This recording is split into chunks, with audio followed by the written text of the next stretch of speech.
Bonsoir à toutes et à tous, heureux de vous retrouver pour la tranche info en direct sur votre antenne Canal 10 Télévision, en espérant tout d'abord que votre week-end s'est magnifiquement bien passé. En tout cas, au programme de notre soirée Info 10, le journal local et régional qui sera suivi du Focus, une heure de débrief sur l'actualité locale, et ce soir nous parlerons de ces petites crises, ces différentes crises qui éclosent successivement à la mairie de Pointe-à-Pitre, et notamment cette problématique soulevée par Monsieur le maire pour trouver des bénévoles pour assurer la cantine scolaire. Nous reviendrons sur cette thématique avec Mario Varro, secrétaire général de la CFTC. Et pour l'instant, place à l'actu.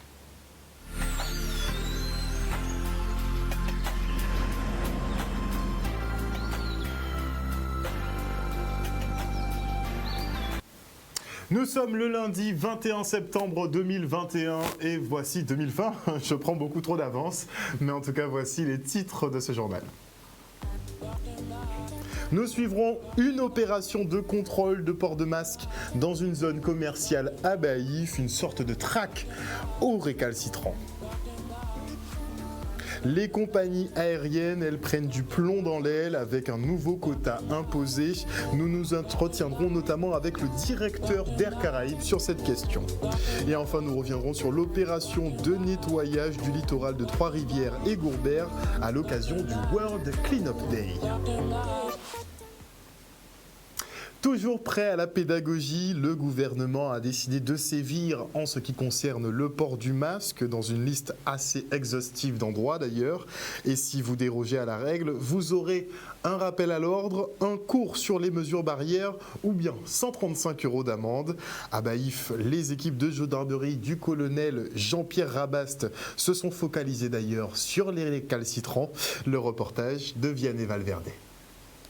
Ici dans le secteur de Baïf pour s'assurer des mesures qui ont été prises dans le cadre du respect de la crise sanitaire, pour contrôler et assurer les mesures de protection afin de voir si les mesures barrières sont respectées, et notamment le port du masque dans les zones d'affluence de personnes.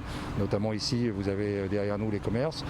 On fera cette partie-là, on fera deux autres parties après, afin de faire et de la prévention, de la protection et s'assurer des mesures de barrière. Le port du masque, voilà, il y a une large discussion dessus. Il y en a qui disent que c'est pas utile. Le maître mot, c'est se protéger et protéger les autres. C'est une très bonne chose parce que la maladie elle est toujours là. Donc on ne sait pas qui l'a pas. Donc moi je trouve que c'est une très très bonne chose. C'est intéressant, c'est pour la population, c'est pour tout le monde, c'est le bien de tout le monde. Moi je ne pense pas comme les autres, moi je dis quand même ce sont des contrôles. Pour moi personnellement c'est en faveur de la population. Parce que c'est vrai, il y a des personnes qui sont récentes, qui ne portent pas le masque, et on ne sait jamais qui est malade, qui n'est pas malade. Donc pour moi personnellement c'est une très bonne chose. Une douzaine d'agents sur le secteur ici, mais vous en avez autant sur les autres compagnies que sont Pointe-à-Pitre et Le Moule notamment. On a des personnels de l'EDSR aussi qui assurent une présence aux abords du site. Donc ça fait sur l'ensemble du commandement de la gendarmerie, ça fait à peu près pour la journée entre 60 et 80 personnes qui assurent cette mission, mais aussi les autres. On fait de la prévention et de la protection pour les mesures sanitaires, mais on continue aussi à faire notre mission régalienne, qui est la sécurité des personnes.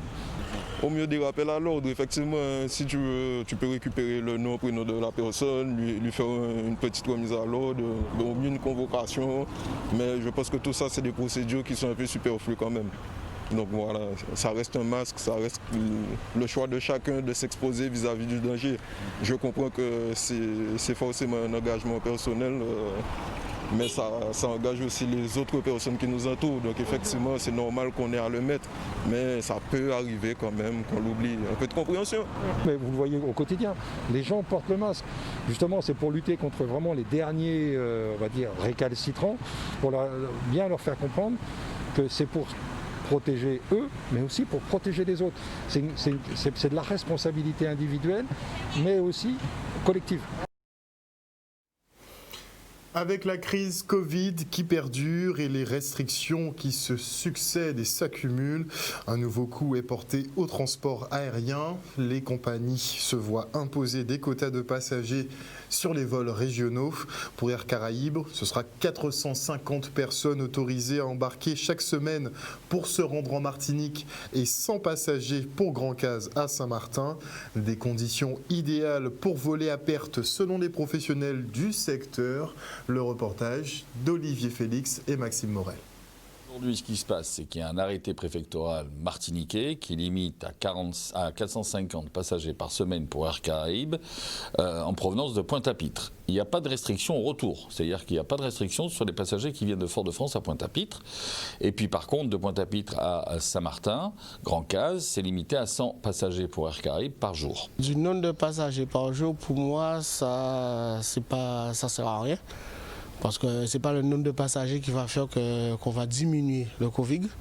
Ce n'est pas parce qu'il y a plus, il y a moins. Dès qu'on respecte les niveaux de barrières, tout ça va passer bien. Comme je suis en vacances moi personnellement avec ma femme, c'est pas quelque chose qui nous a un peu dérangé.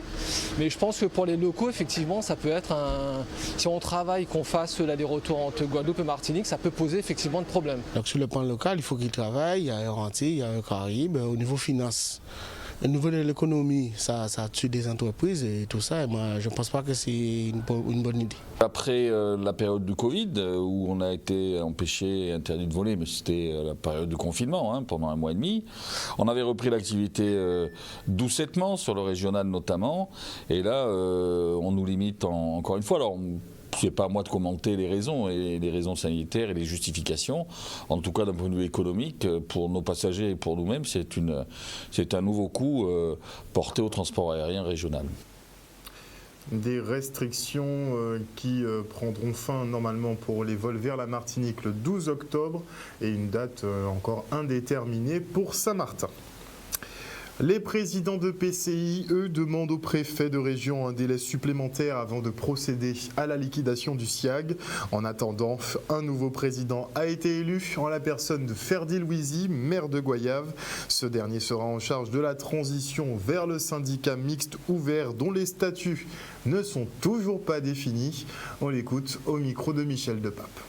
L'élection qui s'est déroulée au SIAG est tout à fait légale, puisque c'est prévu dans le cadre du Code général des collectivités territoriales de renouveler. La dissolution du SIAG n'est pas encore prononcée, et quand bien même il y aura une dissolution, il y aura ensuite une phase de liquidation. Et donc forcément, il faut un conseil, un comité syndical, une présidence pour assurer l'administration et la gestion du SIAG.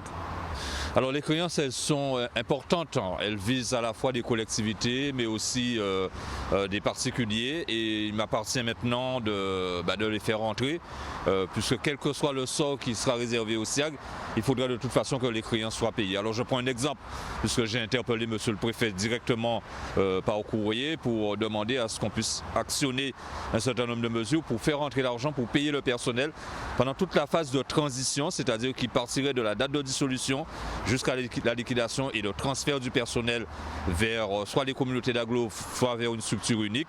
Il faut encaisser pour payer les salaires, pour payer les fournisseurs. Il y a à peu près 20 millions d'euros sur 3 collectivités majeures en Guadeloupe. Il y a 15 millions d'euros sur les particuliers. Donc on a déjà fait un état des lieux, et je vais m'attacher maintenant à faire en sorte que l'argent rentre au niveau du SIAG.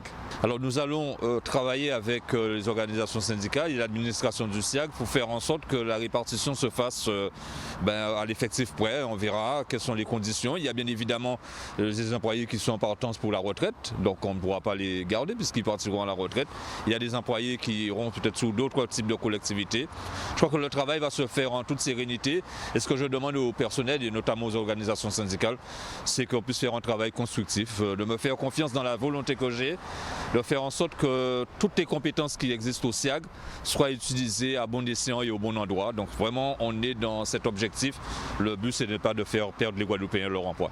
La dissolution ou pas, c'est évident qu'après des années, compte tenu de tout ce qui s'est passé au niveau du SIAG et tous les dysfonctionnements, il faut aller sur quelque chose de nouveau.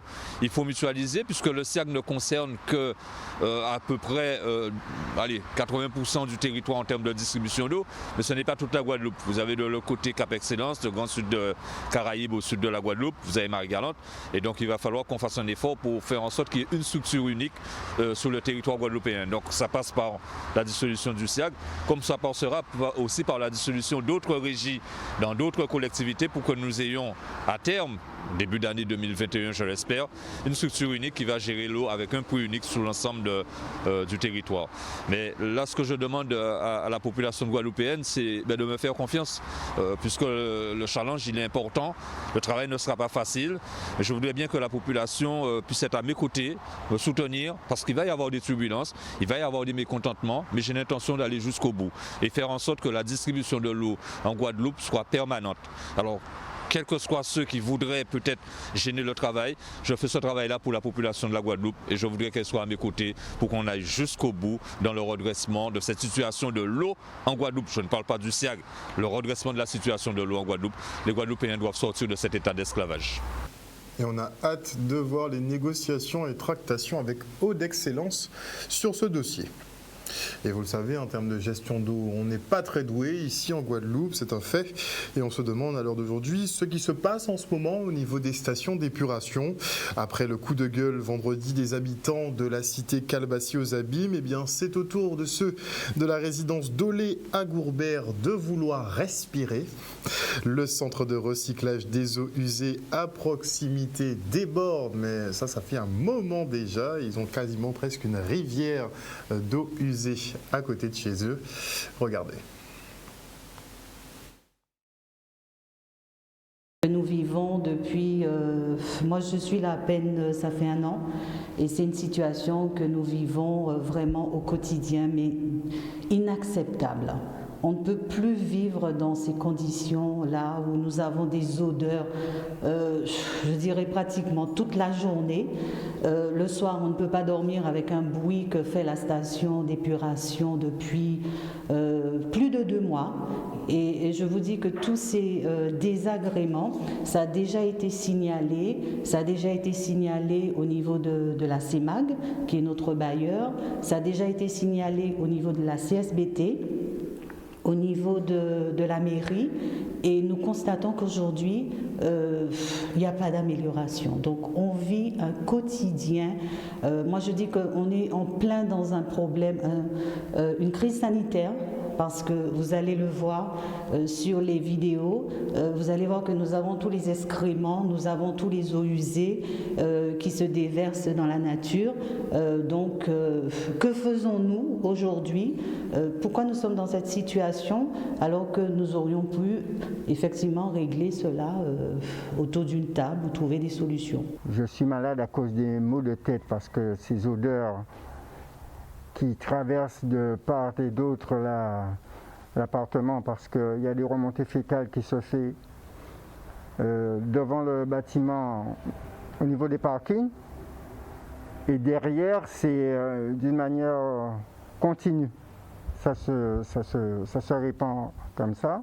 Donc le bâtiment F et E, nous subissons de plein fouet toute cette nuisance. Si ça continue comme ça, on a déjà lancé pas mal de mails. Moi-même, l'ancienne municipalité, j'ai eu l'occasion d'en parler.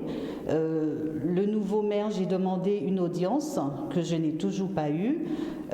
Voilà, mais si ça continue, il y aura une mobilisation des locataires.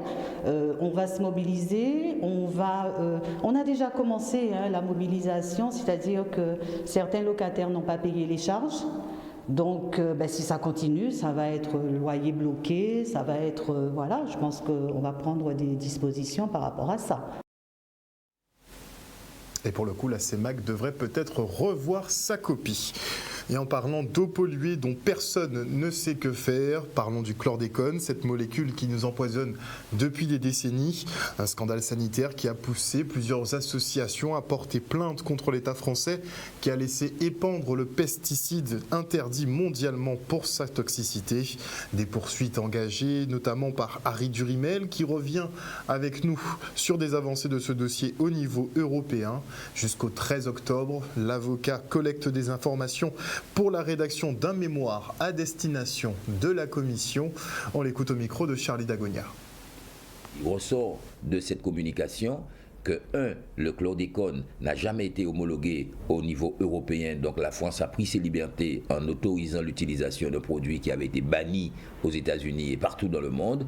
Donc l'Union européenne le rappelle. L'Union européenne rappelle que notre demande de traçabilité qui consiste à assurer aux consommateurs tous les parcours des produits qui sont mis sur le marché pour être consommés, ce qu'on n'a pas en droit de ce dont on ne bénéficie pas, puisque vous voyez des marchandes et des gens vendent au bord des routes sans qu'on ait l'assurance de la traçabilité de leurs produits. La Commission européenne rappelle que c'est une exigence fondamentale. La Commission nous demande donc de faire des observations dans un délai de 2 mois, c'est-à-dire jusqu'au 13 octobre. Nous avons le temps de faire des observations. Donc j'ai sollicité les associations et tous ceux qui militent contre ce fléau du chlordécone afin que chacun me fasse part de ses observations pour que nous puissions rédiger un mémoire et renvoyer à la Commission afin qu'elle mette encore plus la pression sur la France. Pour nous, c'est une bonne avancée car la plainte que nous avons déposée et qui se trouve aujourd'hui encore depuis 14 ans en instruction au pôle santé du tribunal judiciaire de Paris, elle semble marquer le pas. C'est pour ça que concomitamment au mémoire que je vais adresser à la Commission européenne, j'écrirai également à mon ex-confrère, M. Dupond-Moretti, que j'ai eu l'occasion de rencontrer en tant qu'avocat. Je lui écrirai aussi pour qu'il puisse faire bouger l'enquête, parce que c'est vrai que les juges sont indépendants, mais le ministre de la Justice peut demander des comptes à des magistrats pour savoir pourquoi une enquête qui a déjà quand même beaucoup avancé, puisque le secret de l'instruction ne permet pas de dire tout ce qui a été constaté par les enquêteurs, mais il y a déjà, selon moi, de quoi faire une avancée et probablement procéder à des mises en examen dans ce dossier-là. Donc voilà l'actualité chlordécone. Au plan européen, ça bouge. Au plan national, ça stagne. Mais ensemble, nous devons faire bouger les choses. À l'occasion du World Cleanup Day, des bénévoles se sont donné le mot pour nettoyer le littoral de Trois-Rivières et Gourbert. Le reste en images. Dans le cadre de cette grande manifestation, World Cleanup Day, c'est une notion qui doit pouvoir encore appeler et attirer plus de personnes. Il est important que la Guadeloupe soit propre, il est important que la Guadeloupe soit belle et il en va de la responsabilité de chacun, de tous les acteurs, de tous les Guadeloupéens.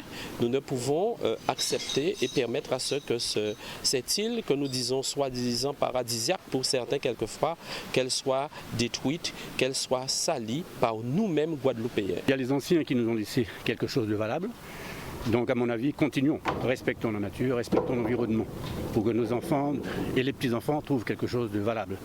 Et c'est pour cette raison qu'avec tout mon cœur, je le fais. C'est une très bonne journée parce que nous parlons d'écologie, donc nous devons nous mettre à l'œuvre pour sauver la nature et pour que nous soyons aussi encore un peu plus responsables de ce qui se passe autour de nous, parce que c'est de ce que nous vivons.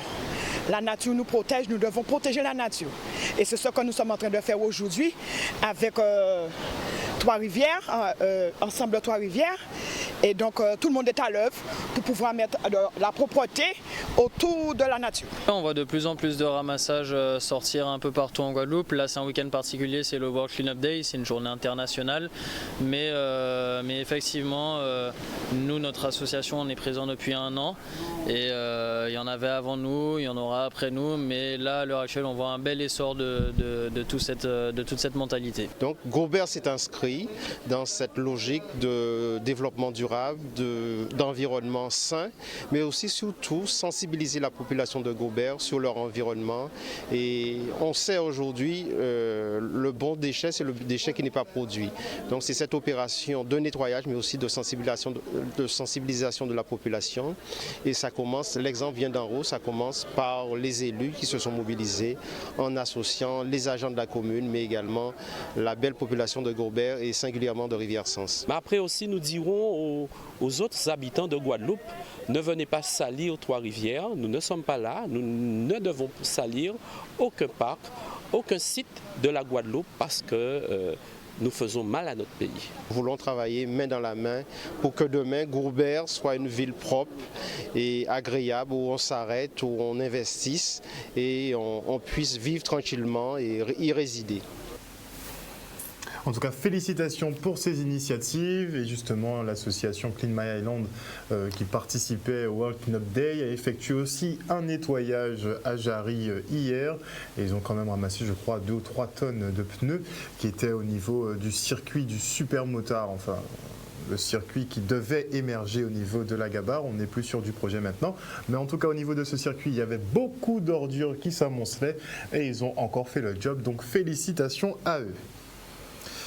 Et avec une nouvelle mesure restrictive qui contraint leur fermeture à 22h en semaine et minuit le week-end, les restaurateurs craignent de devoir fermer cuisine. Depuis le déconfinement, ils ont l'impression que le 2 poids 2 mesures fait loi dans leur secteur d'activité.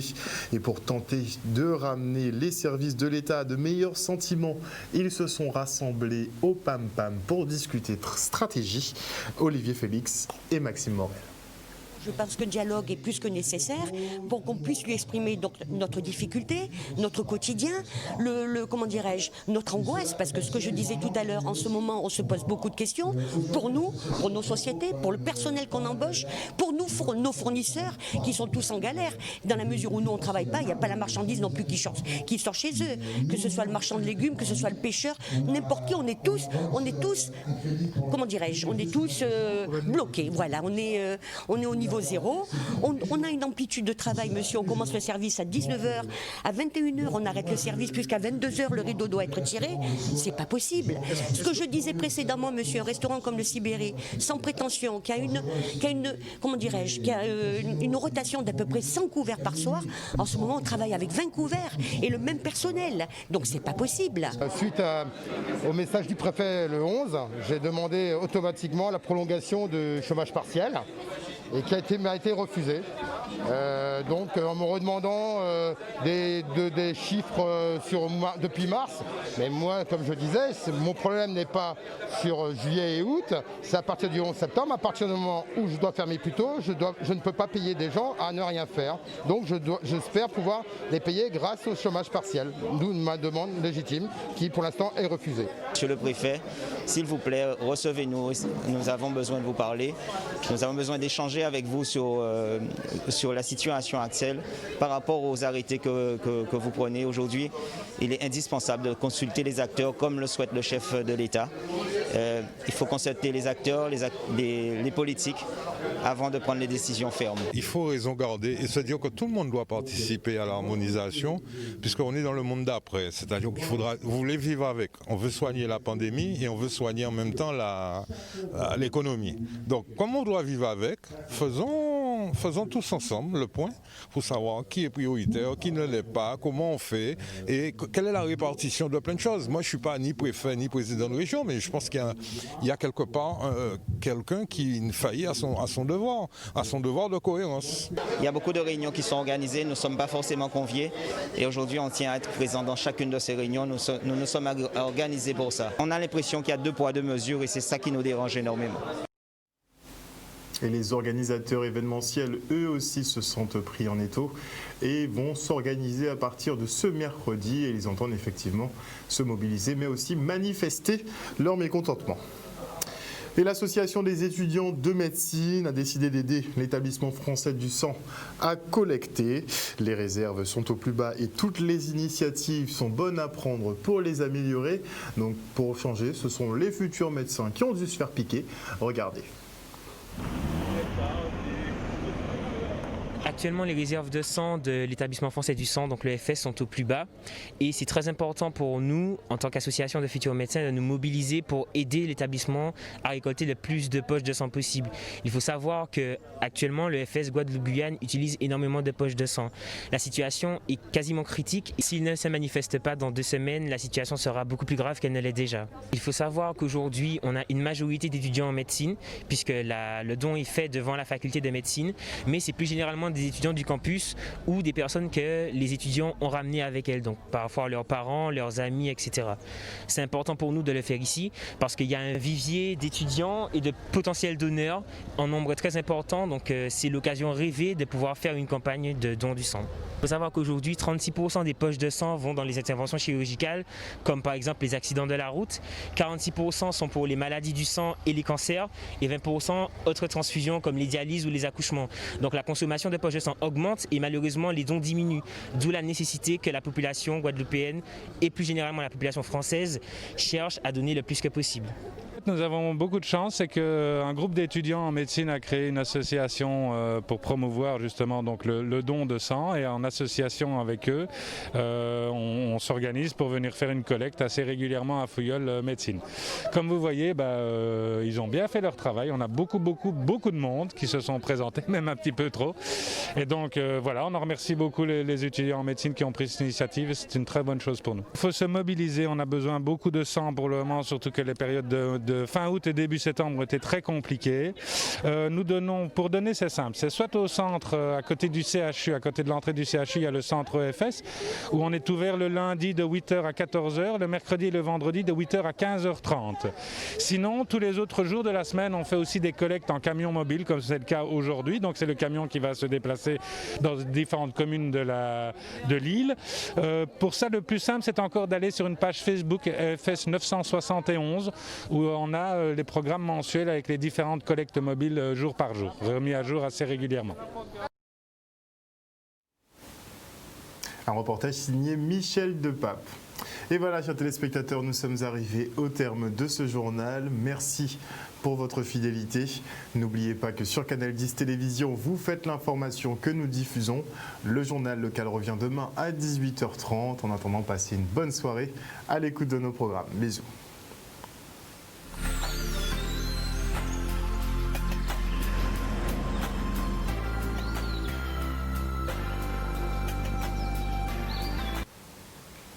À venir dans la tranche info sur Canal 10, le Focus, 1 heure de débrief sur l'actualité locale. Et comme je vous l'annonçais en début d'émission, eh bien ce soir je recevrai Mario Varro de la CFTC et on parlera avec lui juste des problèmes à la municipalité pointoise, notamment pour la restauration scolaire. Pour ceux qui ne savent pas, on a diffusé un reportage la semaine dernière où Harry Durimel lançait un appel pour trouver seulement 4 bénévoles pour travailler à la cuisine centrale de Lamentin et préparer les plats pour les petits pointois. Et visiblement, sur les 719 agents, personne ne se serait proposé. Ils ont demandé un droit de réponse. Et avant la coupure pub, je dis bonsoir. On va commencer par le bas aujourd'hui. Je dis bonsoir à Marie-Hélène Borès, bonsoir à Odile Zingilet, bonsoir à Jimmy Kamagouva Aliar, bonsoir à Wesley Kandassami, bonsoir à Pierre Archimède, bonsoir à Madly Congré, bonsoir à Fabien Nebo, bonsoir à Tichabin, bonsoir à qui d'autre? Laissez-moi, vous discutez beaucoup vous trois là. Faudrait que je lise les messages de temps en temps aussi, parce que vos débats sont assez intéressants, mine de rien. Bonsoir à Françoise Girard Rupert. Bonsoir à qui d'autre? Bonsoir à JL des Outils, toujours connecté. Et bonsoir à tous les autres. Merci à vous de nous suivre en direct à la télévision ou en direct sur les réseaux. On se retrouve juste après la coupure pub.